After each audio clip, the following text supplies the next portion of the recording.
Hi everyone, and welcome to the second part of our lecture this week on the capitalist economy and McDonaldization of society. So to start off with this week, we're going to be looking at financialization. Now, clearly, it's not expected that you have an entire economics degree that you would need to truly understand how our financial system works. But when we're talking about financialization in terms of sociology, we're referring to the increasing role of financial motives, markets, actors, and institutions in the operation of domestic and international economies. So a lot of the decisions that political parties and leaders, a lot of the social choices and political choices people are making are highly or primarily motivated by financial ends. It's ultimately to increase economic growth. We look at gross domestic product every year. The government puts in place things to make sure that our economy continues to grow. And this is a particular significance in relation to global economics. We no longer have a very small financial system of a small cultural community. We have a financial system that is global in scale. And it's an increasingly complex system. We have what we now call neoliberalism, or we've got advanced capitalism. When you think of capitalism in its very original form, it's an idea where everybody sort of looks after themselves, and competition in the marketplace encourages, better ways of doing things. So it might be that Bill over here sells bananas for a certain price, and John over there sells his bananas for a cheaper price, and John's maybe put more work in than Bill's so that his bananas taste better.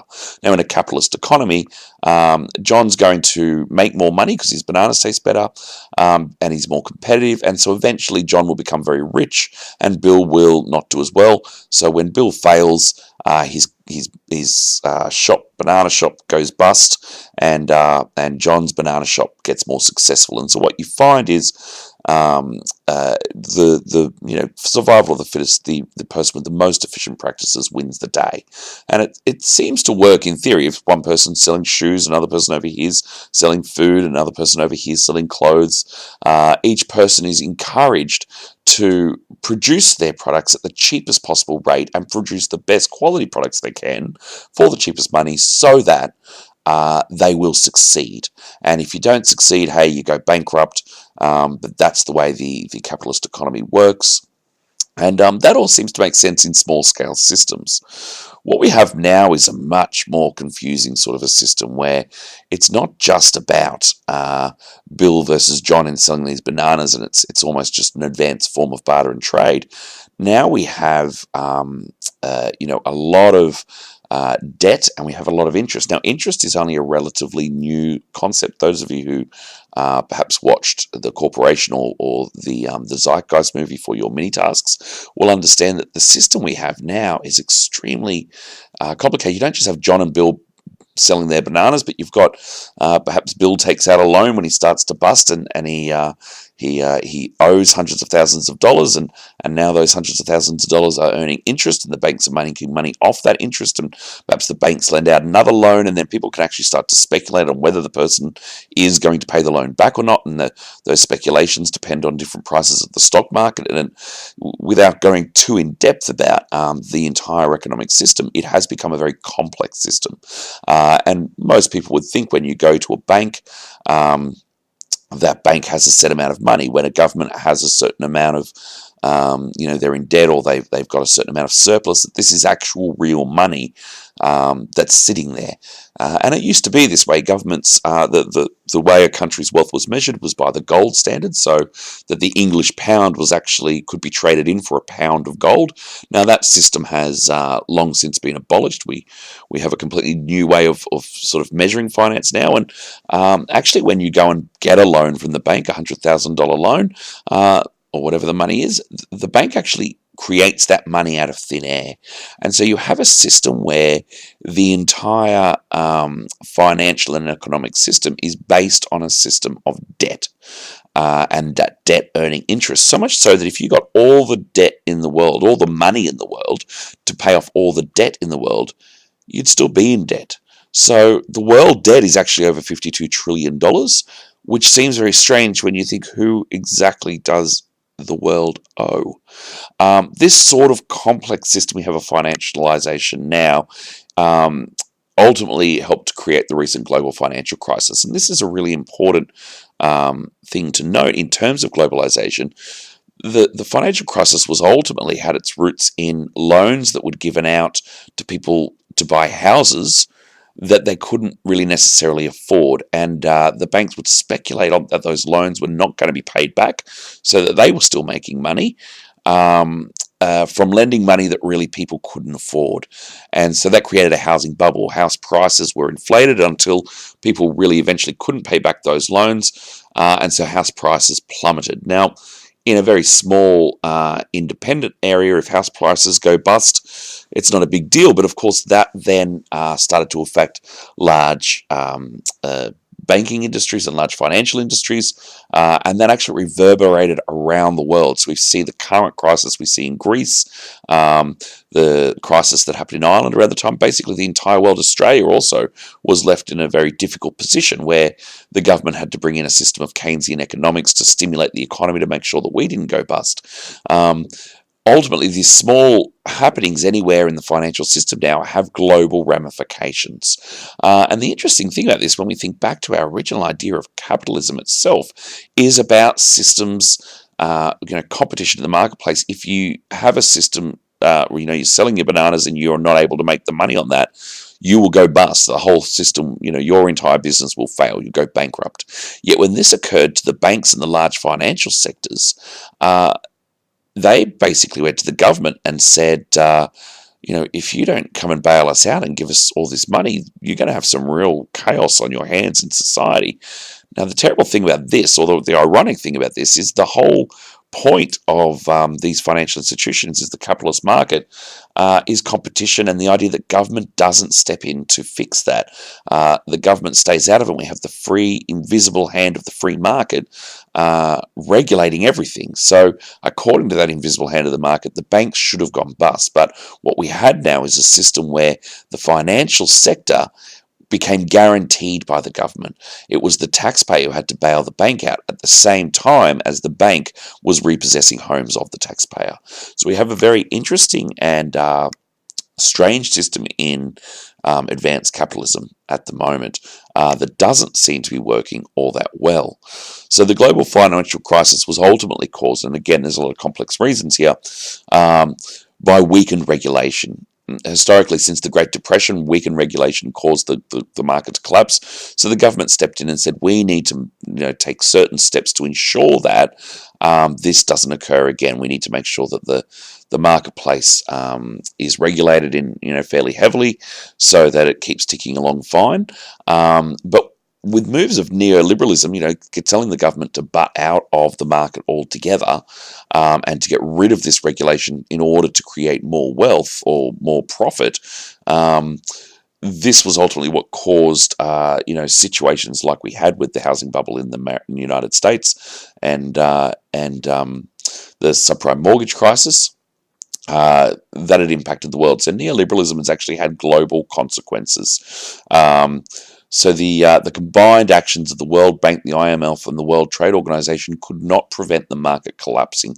And this really raises some very important questions about the sustainability of the global financial system, a system that relies upon constant growth in a finite system and constant debt, and a system that can't sustain itself but requires the taxpayer to sustain it whilst at the same time not wanting intervention from the government, really is a complex situation that has very real negative consequences, but doesn't look like mathematically it can be sustained.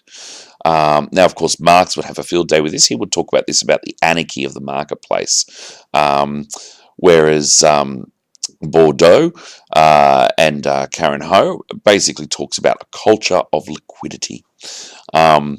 So, this does tie into some of the stuff we've been looking at in terms of class, but ultimately the economic system itself, it's very important to have a look into this, because this is what determines most of the social world today, and it is a very flawed and complex system. Um, Moving on from financialization to the McDonaldization of society. Now, what do we mean when we talk about this? Are we just having a bit of a cheap shot at McDonald's and saying their burgers are a bit greasy, or they're not very good food for you? Well, actually, McDonaldization refers to something a bit more than just McDonald's. We've talked a little bit before about Weber and Weber's uh, theory that the more complex societies get, the more they begin to break up the particular roles of people into specific sort of how would you say it? We move from traditional forms of authority to legal rational forms. So as societies get more complex, they develop systems where they divide the labour within those systems to a more impersonal sort of a bureaucratic system. Now, George Ritzer, building upon this idea from Weber, looked at a step beyond bureaucracy and said, actually, we're moving to what we could call McDonaldization. When you really look at what you're talking about, Weber's talking about in terms of bureaucracy, we've moved to a system that's bureaucracy on steroids, for lack of a better word. So, the idea of impersonality, impartiality, and predictability that's in bureaucratization, and the splitting up of work into separate functions, is best represented through the fast food store. So his argument is the world is becoming homogenized and standardized. So the fast food restaurant represents this better than anything. So things we're not necessarily just talking about fast food, but actually anything can become McDonaldized. Well, I've mentioned previously about the McDonaldization of the education industry, the McDonaldization of travel, the McDonaldization of shopping. And what it basically means is a really efficient system. And there's a few characteristics that Ritzer identifies here. The first is efficiency. So when people are given a specific pre-designed task to do, they become really, really adept at performing these really quickly. And this makes things very efficient. You think of the McDonald's drive-through, and what is the appeal of this? Well, you don't even have to get out of your car. You go through, one person takes your order and your money, somebody else is cooking the food, somebody else is passing it through to you at the window. And what that means is you get this food turned around very, very quickly. There's also the calculability. Because McDonald's sell the same sort of thing all the time, you don't all of a sudden ask for a lobster bisque on the side, or see what people can whip up for you and surprise you. Because it all can be calculated, managers can order food in bulk and know exactly what is going to be sold on a particular day, or very closely estimate what sales are going to be like. And so there's very limited wastage. And it's actually a very efficient way of producing food in terms of money. There's the predictability of the McDonald's burger. So it's the promise to customers they'll receive the same product and service at any time in any location. And this can be very comforting for people. It's a predictable set system. You're not going to get a lot of variation on that. Anywhere in the world you go, you know that McDonald's is going to be the same anywhere. And this ultimately means that there's a system of control within McDonaldization. So workers are trained to be very, very precise in their activities. Managers oversee these, and everything's very controlled and very predictable. So we have the customer eat very quickly, eat the food, and get out of the restaurant. As a matter of fact, McDonald's restaurants are designed to have no ambiance, or it's not the sort of place you go to take a date, so you can sit in a nice lovely restaurant and while away the hours. The idea is get you in and get you out quick. So that works in terms there's some benefits to fast food here in this sense, because it is so efficient. But when we look at it in terms of the other elements of society, or even if McDonaldization is very efficient with fast food, but would we really want everything in life McDonaldized? Yet this is increasingly what we're seeing. In universities, we're getting people in as fast as we can. You pump them out. You give them a predictable amount of information. They get tested on that piece of information, and then you process them and push them out as they have their degree now. We do this with just about every aspect of our lives: the media, travel, shopping, food, the way we communicate to each other. So what can we do to confront or avoid McDonaldization? Well, the first thing is to break away from your daily routines. Don't watch CNN. Don't believe everything the media tells you. We've got what's now called checkbook journalism, where everything in the media is, convincing you to go and purchase these goods, to go and speed up your life, and these sorts of things influence us to, you know, try and act in a much more overworked fashion, to really sort of take on the fast pace of life. Now, I actually had the honour of seeing this fellow Carl Honore at the Happiness conference a couple of years ago, and there's TED Talks of Carl Honore online if you're interested in it. He's behind what's called the slow movement, and there's a whole heap of different pockets of the slow movement, the slow food movement, and the slow movement in general. Now, what Carl Honore says is actually an interesting statistic that about 30% of people have reported texting on their phones or their Blueberries whilst having sex. Now, he also points, to another thing of, that's a really interesting statistic there, because people are never able to do a single task at once. He talks also about reading his children books, and some of you may relate to this, of a nighttime you're reading your kid their nighttime story and you try and skip over 2 or 3 pages because you need to get through this book quickly. There's the process of putting kids to bed, and we've got to do it really, really quickly, because that's just the next part of our day so we can get on with the rest of our day.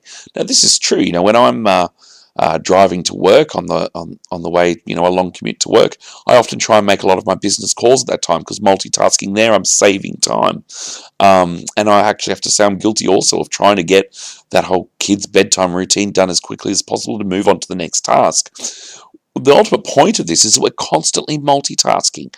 We're constantly trying to fit in so many different activities into the one day, and we're essentially McDonaldizing our lives, breaking down each part into its specific function, trying to get that function done as efficiently as possible. So what the slow food movement's talking about is stop driving through McDonald's and eating your burger on your lap, and trying to get dinner out of the way. Cook your pasta from scratch. Spend an hour in the kitchen teaching your kids to cook, and then sit down as a family and discuss your day without the TV running, without technology around.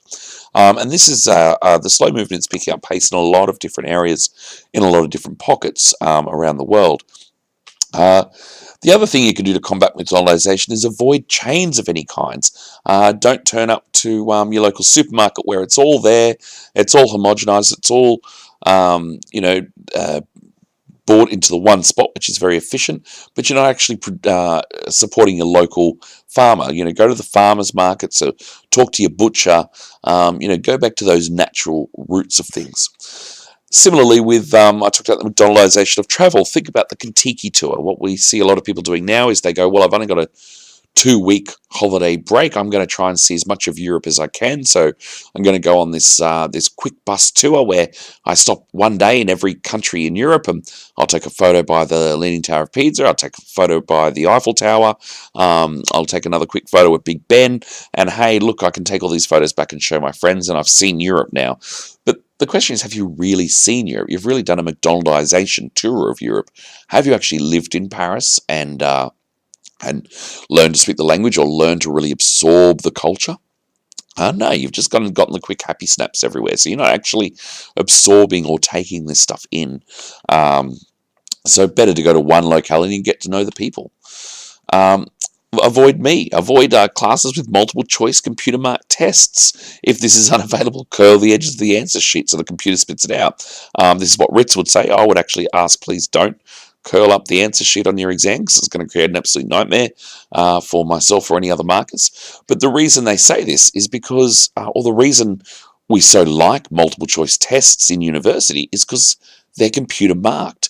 Are they the best way to test people? On their own, no. I mean, they're a good way to test knowledge recall, but on their own, exams are not a very good way of measuring whether somebody's actually understood content.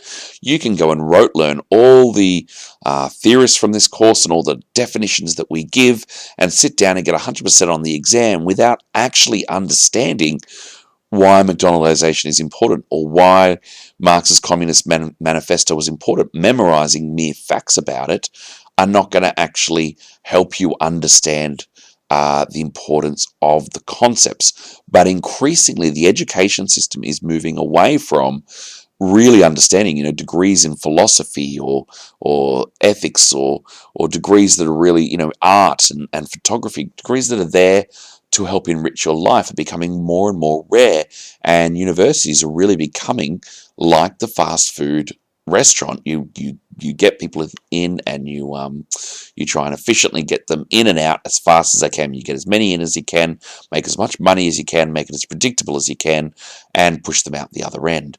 And that's the example of the McDonaldization of the education industry. And this, when you start to look at it, you see these sort of efficient practices happening through all aspects of our lives. So Ritz wouldn't necessarily say McDonaldization is always a negative thing, but certainly looking at this as a sociological phenomena, we are moving to an increased speed of life and an increased efficiency of life that produces efficiency often at the cost of quality and depth. And so that's it's an important thing to consider. That's financialization and McDonaldization, and look forward to talking to you guys for the next topic next time.